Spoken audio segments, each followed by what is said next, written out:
Okay, as I say, I never, ever, ever give medical advice. Take this, don't take that, whatever.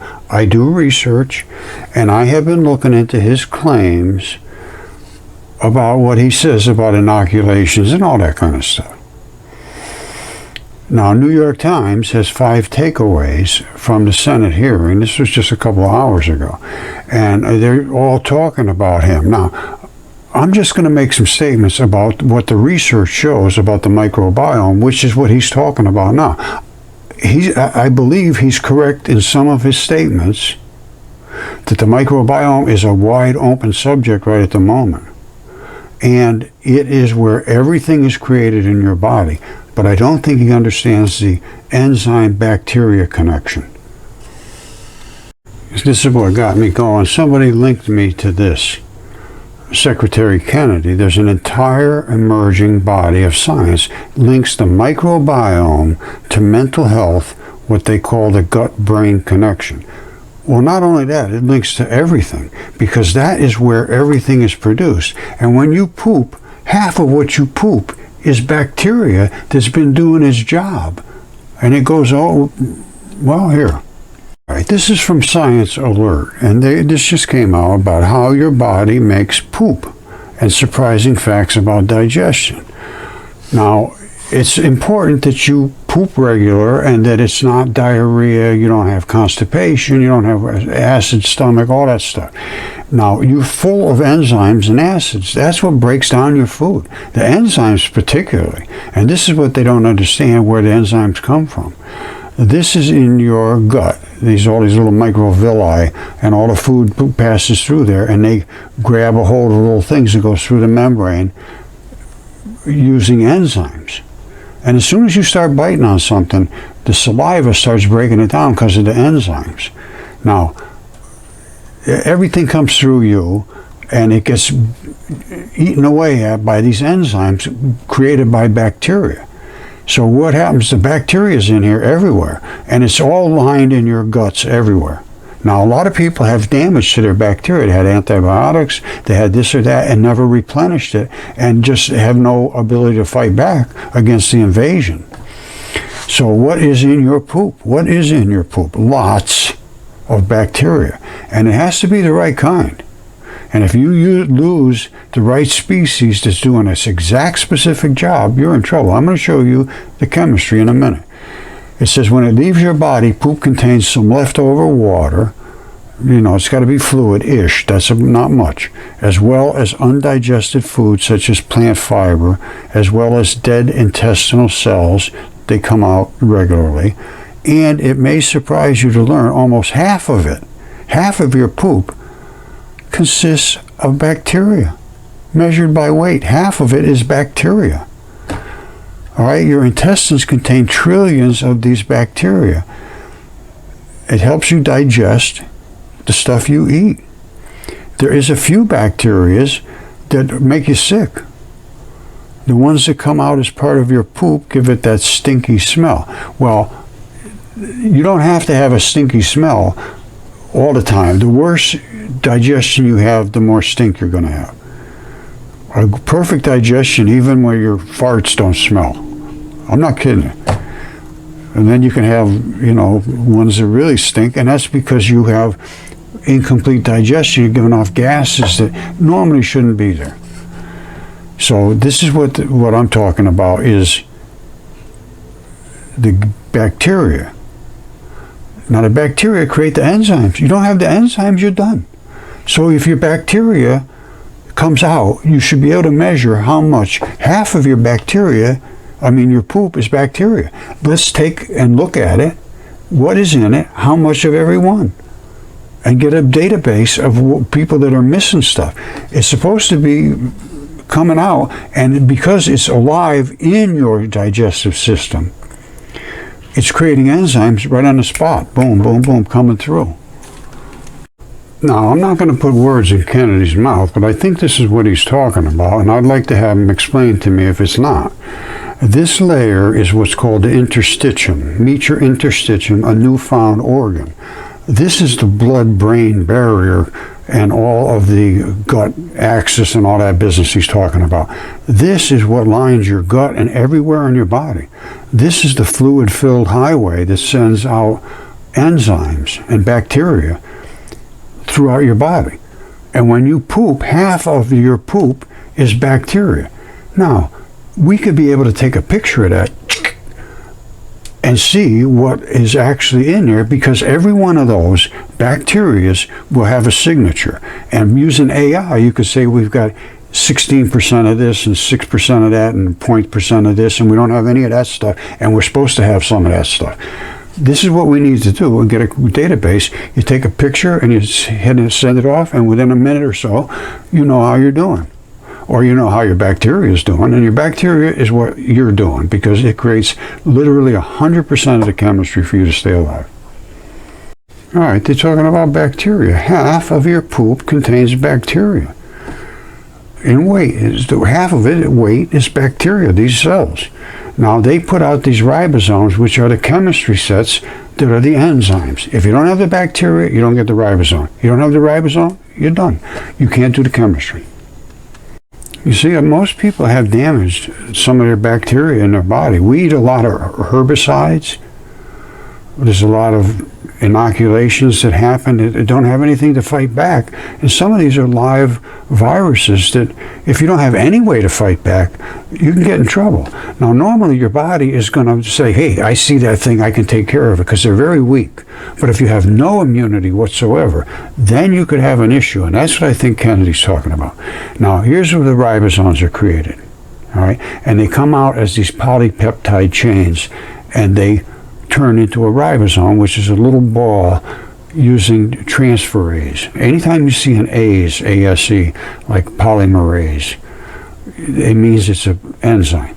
So they use that to transcribe the messenger RNA. The messenger RNA snips its way in and fuses in with our DNA and transcribes it. It's just program. It's nothing more than a program. These things are just stunning programmers. When you see what an enzyme is made out of, it'll blow your mind, because that's what you end up with, is a new enzyme. And that's what these ribosomes are. They're enzymes.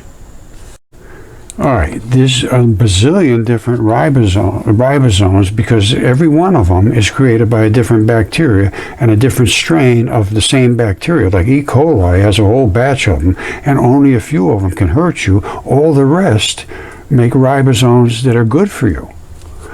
But you don't have these, you don't get the ribosomes. These ribosomes are so small that in one single human cell, you can fit millions of those. And in addition to that, all the little organelles that are inside, the mitochondria, the Golgi apparatus, all kinds of stuff is inside. Now, so you're creating these little ribosomes. These are the ribosomes right here. And they're floating around through your body. They don't eat, they don't poop, they just are a chemistry set. But there's something on there like an on-off switch, and something triggers it. And then they unsheath. And then what happens is they create enzymes, which are very, very complicated, or they create proteins, which are not as complicated. These are building blocks. These are breakers. These break up things and do digestion and clean up and breaking things in your lymph nodes and all that stuff. These build muscle and tendon and bone and all that. So it's a dual process. But it has to be by two different types of bacteria. All right, so, and both of those are good for you normally. You can be damaged, yes. But normally your good guys come to protect you. If you don't have the good guys, because somewhere along the line you damage your good bacteria, you have no way to fight back. And if it doesn't start to fight back, your immune system will not function. You won't be able to fight back. And that's the gut-brain connection that I believe he's talking about, because it's a real thing. And here it is right here. If you get invaded through here and you don't have anything to stop this here, it can go for your nerves, it can go for your flesh, it can go for your bone, it can go for your kidneys, your lungs, your heart, anywhere, as long as it can break through that. And now, every single tissue in your body that coats like your lungs are not going to have the same tissue coating your lungs as will coat your kidneys. That's why there's all these different cancers.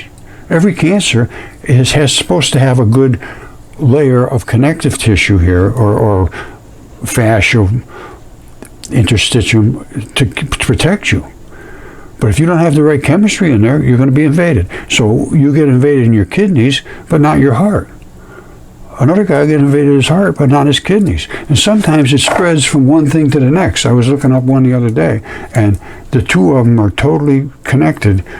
It's prostate cancer, and I forget what the other thing, MSCH or something, I can't remember. But they're both use the same type of membrane chemistry, I believe, because they're very similar molecular structure. And it jumps from this one to that one. But it's not because it jumps, it's because there's no protection here. There's not going to be any over here.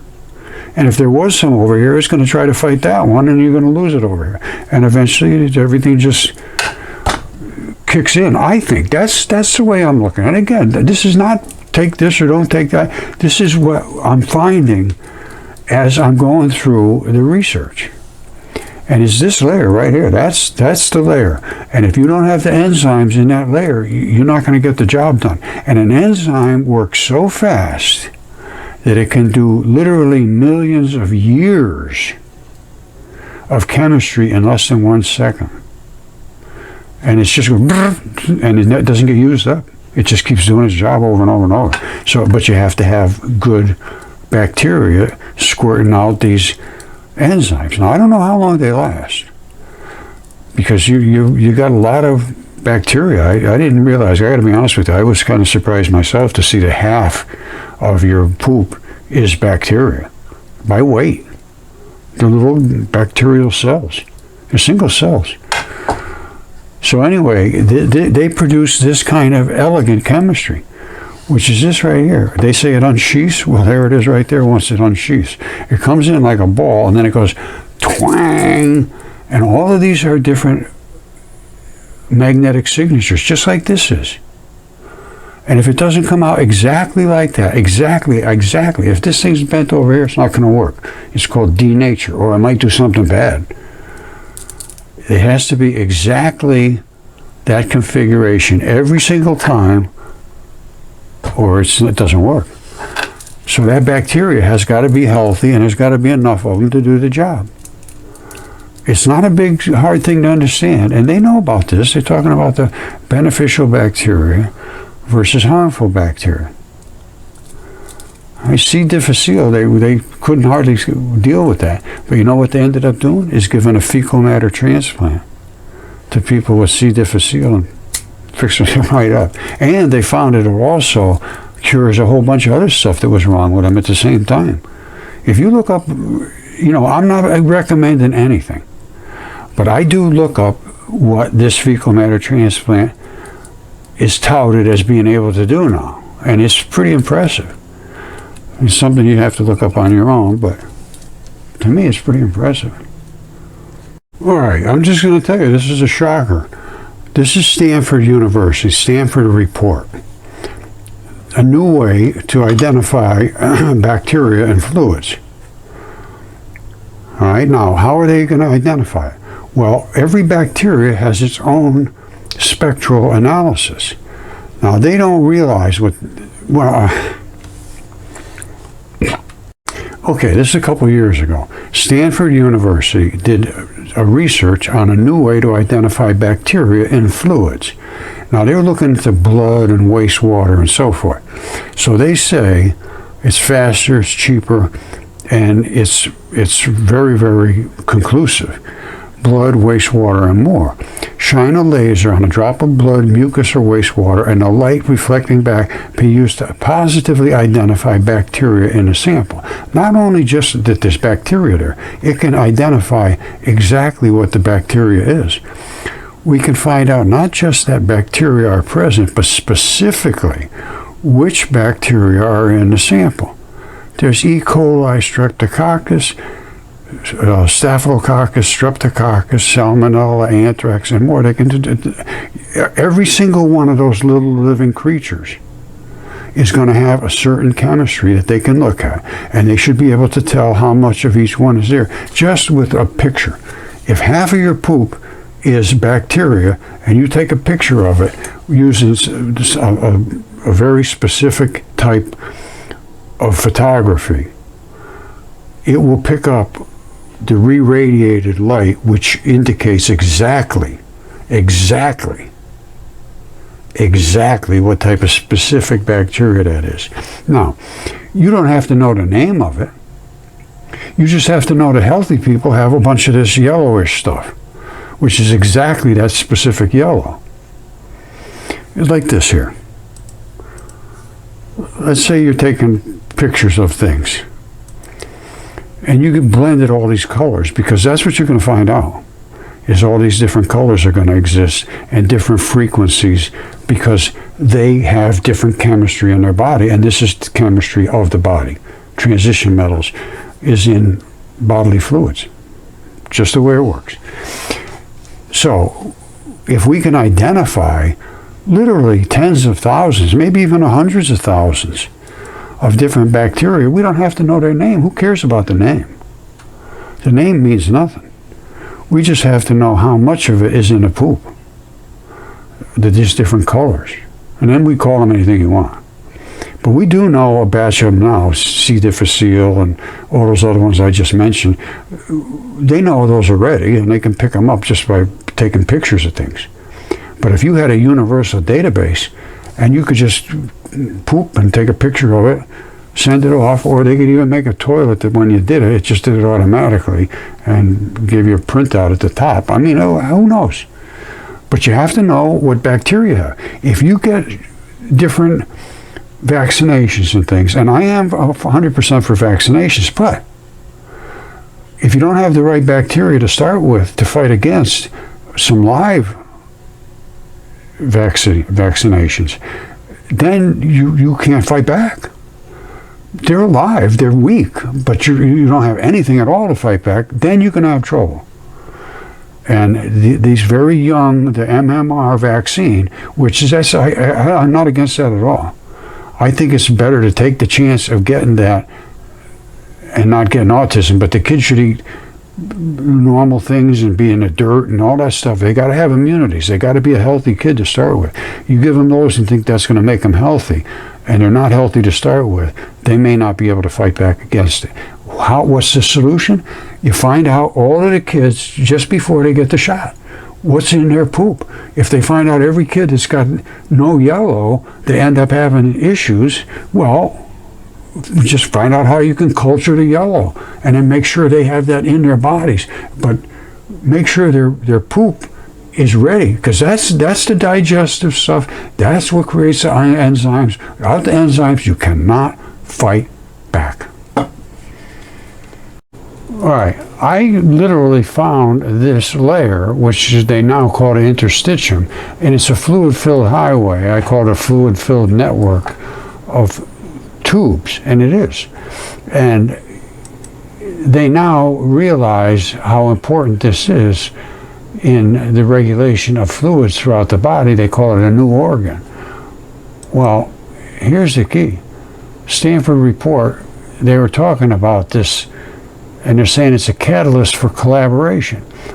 The sort of cross-disciplinary collaboration, a hallmark of the Stanford tradition, in which experts from seemingly disparate fields bring their varying expertise to bear to solve long-lasting challenges with societal impact.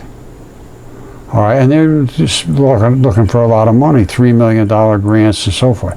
Well, the solution, catalyst grants, well, they're talking about catalysts to make things happen quickly. I'm talking about catalysts, which are enzymes that do make things quickly, but they make them happen in the body.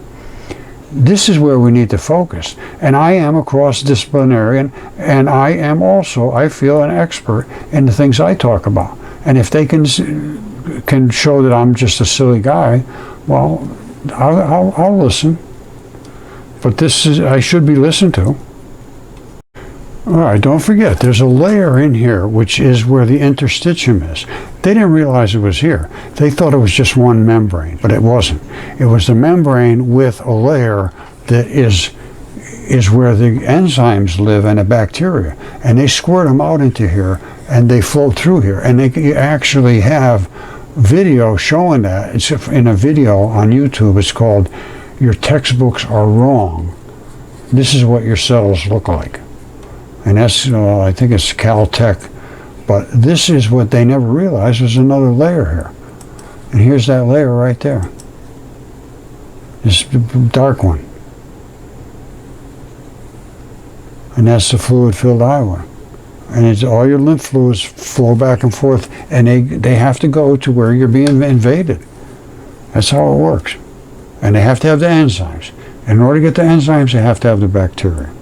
The only place you get the enzymes is from the bacteria.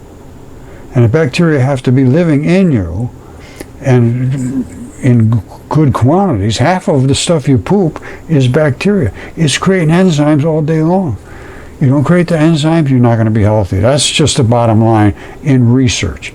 But I'm not saying take anything or do anything. I'm just saying that is what they have discovered now, is that it's the interstitium, and it's the fluid-filled highway, and it's the enzymes created by the bacteria, which create the ribosomes, which create the molecular signatures to make you healthy or sick.